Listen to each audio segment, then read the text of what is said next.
નારાયણ હરે સન 1877 પોષ સુધી સૈફને દિવસે સંધ્યા સમી શ્રીજી મહારાજશ્રી ગરરામથી દાદા ખાચરના દરબારમાં ઓગમને 12 ઓરડાની ઓસરીએ ઢોલિયા ઉપર વિરાજમાન હતા ને ધોરો ફેટો બાંધ્યો હતો અને ધોરો ખેસ પહેર્યો હતો અને ગરમ પોષની રાત્રિ ડગલી પહેરી હતી અને ધોરી છોપર ઓઢ્યો હતો અને પોતાના મુખારવિંદની આગળ પરમહંસ તથા દેશ દેશના હરિભક્તની સભા ભરાઈને બેઠી હતી.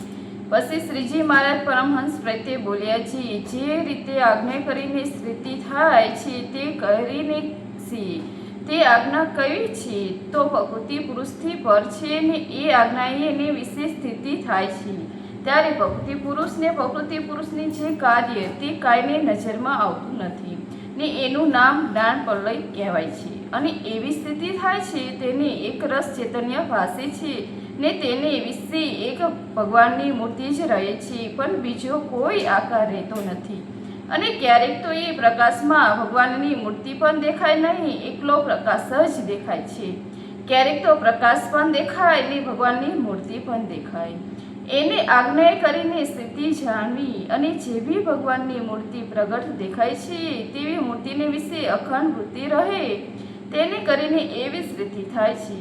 ને જેને જેવો ભગવાનનો મહિમા સમજવાનો હોય તેના હૃદયમાં તેટલો જ પ્રકાશ થાય છે ને તેટલો જ તેને પ્રવનને નાદ સંભળાય છે. ને જેટલો જેને ભગવાન નિશ્ચય ને મહિમા સમજાય છે તેને તેટલો ભૂંડાકાળ બંધ થઈ જાય છે. અને જ્યારે ભગવાનનો નિશ્ચય યથાર્થ થાય છે ને યથાર્થ મહિમા સમજાય છે ત્યારે તેને ભૂંડાઘાટ માત્ર ટરી જાય છે. જેમ લીંબુને એક ચૂસ્યું હોય તો થોડા દાંત અંબાય, પણ હરવા ઘણા ચવાય ખરા. ને જો આખું લીંબુ ચૂસ્યું હોય તો ચણા ચવાય નહીં, મગનો દાણો પરાણે ચવાય. અને જો ઘણા લીંબુ ચૂસ્યા હોય તો રાંધેલા ભાત પણ ન ચવાય. તે ભગવાનનો નિશ્ચય ને મહાત્મય રૂપ જેને ખટાશ ચડ્યો હોય તેની 4 અંતકરણ ને 10 ઇન્દ્રિયો રૂપી જે દાઢીઓ તે સર્વ અંબાઈ જાય છે. ત્યારે એ જીવ મનરૂપી પોતાની દાઢીએ કરીને વિષયની સંકલ્પરૂપી ચણાને ચાવવાની સમર્થ થતા નથી.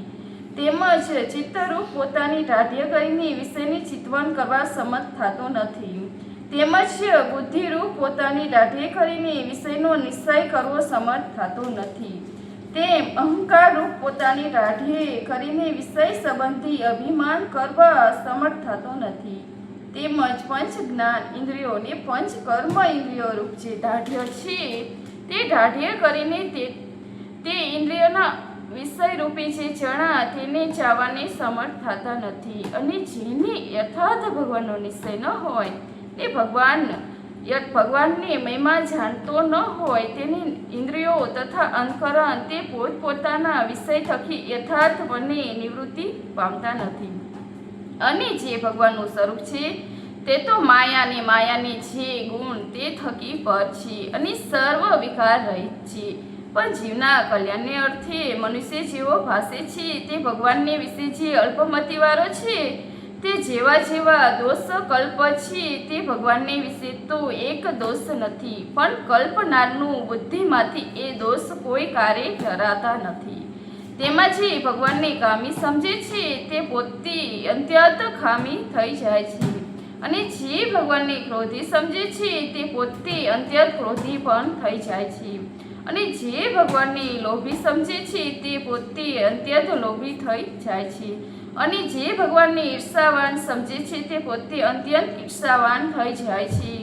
એ આદિક જે દોષ ભગવાનને વિશે કલ્પે છે તે તો જેમ સૂર્ય સામી ધૂળની ફાટ ભરીને નાખીએ છીએ પોતાની આંખમાં પડે છે તેમ ભગવાનને વિશે જે જાતનો દોષ કલ્પે છે તે પોતાને દુઃખ દે છે. અને પોતામાં ગમે તેટલા ભૂંડા સ્વભાવ હોય ને જો ભગવાનને અતિશય નિર્દોષ સમજે તો પોતે પણ અતિશય નિર્દોષ થઈ જાય છે.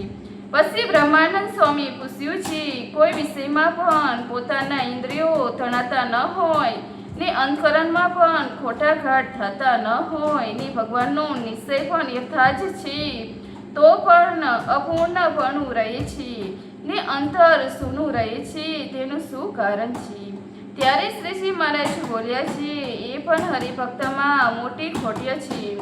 જે પોતાનું મન સ્થિર થયું છે ને ભગવાનના નિશ્ચય પણ અતિશય દ્રઢ છે, તોય પણ હયામાં અતિશય આનંદ આવતો નથી ને જે હું ધન્ય છું ને હું ખુદા થયો છું ને આ સંસારમાં જે જીવ છે તે કામ, ક્રોધ, લોભ, મોહ, મદ, મચ્છર, આશા, તૃષ્ણા તેને વિશે હેરાન થતા ફરે છે અને વિવિધ તાપમાં રાજ્ય વિષય ભરે છે અને મુનિ તો પ્રગટ પુરુષોત્તમ કરુણા કરીને પોતાનું સર્વ ઓળખાવ્યું છે ને કામ, ક્રોધાદિક સર્વ વિકારથી રહિત કર્યા છે અને નારાજ સનાકાદિક જેવા સંત તેનો સમાગમમાં રાખ્યો છે, માટે મારું મોટું ભાગ્ય છે એવો વિચાર નથી કરતો ને આઠે પહોર અતિશય આનંદથી નથી વળતો એ મોટી ખોટ્ય છે. જેમ બાળકના હાથમાં ચિંતામણી દીધો હોય તેની મહાત્માઈ નથી એટલે તેનો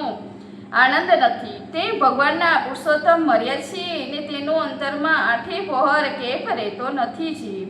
મારું પૂર્ણ કામ પણ થયું છે એવું નથી સમજાતું. હે હરિના ભક્તને મોટી ખોટ્ય છે અને જ્યારે કોઈ હરિભક્તનો દોષ નજરમાં આવે ત્યારે એમ સમજવું છે આનો સ્વભાવ તો સત્સંગમાં ન ઘટે એવો છે, તોય પણ એને જો સત્સંગ મળ્યો છે અને એ જો જેવો તેવો છે તોય પણ સત્સંગમાં પડ્યો છે તો એનો પૂર્ણ જન્મ અથવા આ જન્મનો સંસ્કાર ભારે છે, તો આવા સત્સંગ મળ્યો છે એમ સમજીને તેનો પણ અતિશય ગુણ લેવો. એમ વાત કરીને સજી મહારાજ જય સચ્ચિદાનંદ કહીને પોતાને ઉતારીએ પધાર્યા.